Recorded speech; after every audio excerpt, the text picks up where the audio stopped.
Can Trump win Ohio? He's going to win parts of Ohio where people are really hurting. There will be sections he will win because people are angry, frustrated, and haven't heard any answers. But I still think it's difficult, if you are dividing, to be able to win in Ohio. Bill Clinton won Arizona. So yes, it is possible. Increased urgency among Hispanics to vote.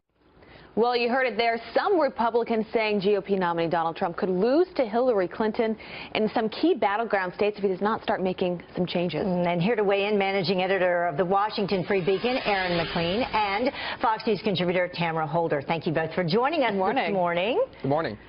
Tamara, I'm going to start with you. So Ohio has 18 electoral votes. We just heard there that Clinton, a Democrat, won Arizona. I think that was, what, back in 1996.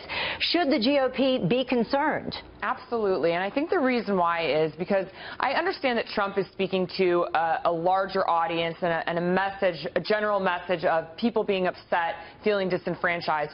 But Arizona specifically, it's obviously a border state. Mexico is our neighbor. And I went to school there. I understand that the community there also suffers from, say, rapists and drug dealers and whatnot. But it's also a community of people who are Mexican American and who make up part of society. So the fact is that a lot of those voters who are currently not registered, and Hillary Clinton and her team, they're on the ground right now registering all of these Latinos. So I think Arizona is a very important state that Donald Trump needs to speak to. And also, of course, his comments about McCain aren't helping him in that state. Well, Aaron, also the state of Ohio, we often talk about the state, but you look at the last 30 presidents, 28 of them have taken the state of Ohio. Talk to us about how important this one is. Well, Ohio is key for GOP candidates, and the fact that the governor of Ohio is questioning whether or not Trump can win his state is obviously an issue for his campaign. I think a loss there would probably foretell doom there for the overall effort to take the White House. The fact that Arizona is even a topic of discussion ought to be of tremendous concern to Trump's campaign. Not counting 1996, the last time Arizona went to a Democrat was 1952. So it would be an incredible turnout. Then again, the polls last week, there was one poll, and you have to be careful with outliers like this, that had him down 15 to Hillary. It was the Marist poll. He was 33 to her 48. That's probably not what's going to happen. But when you're talking about numbers that low, you're looking at a kind of wave election. You're looking at an election where unusual things can happen, where Republicans are in danger in the Senate, they're in danger in the House. I think the concern is warranted. And Aaron, you just mentioned those polls. If we can just bring up two of the latest polls. In Ohio, we had Trump at 41.8%, and then Hillary Clinton with 42.6%. You mentioned Arizona, where Trump is still leading, although slightly, 44% to Clinton's 42%. And Tamara, one of the issues that remains a problem for both of these candidates is the honesty factor, specifically with Hillary Clinton. And Senator Tim Kaine, he was actually unable over the weekend to answer some questions when he was asked if Clinton lied about that public use or about the email classified information. Listen.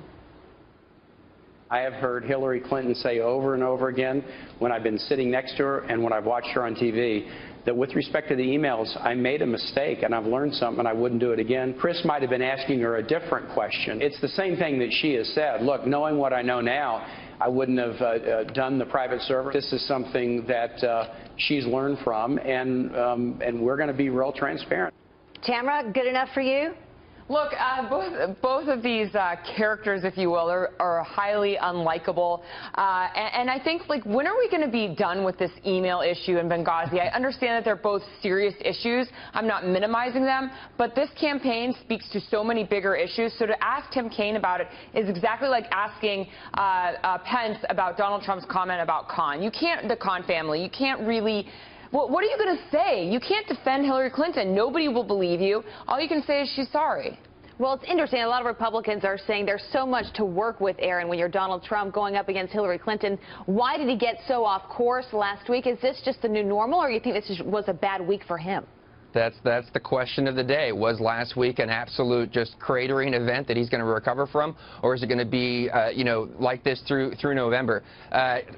Senator Kaine's answer to that question was sort of like the 5 rules of dodgeball.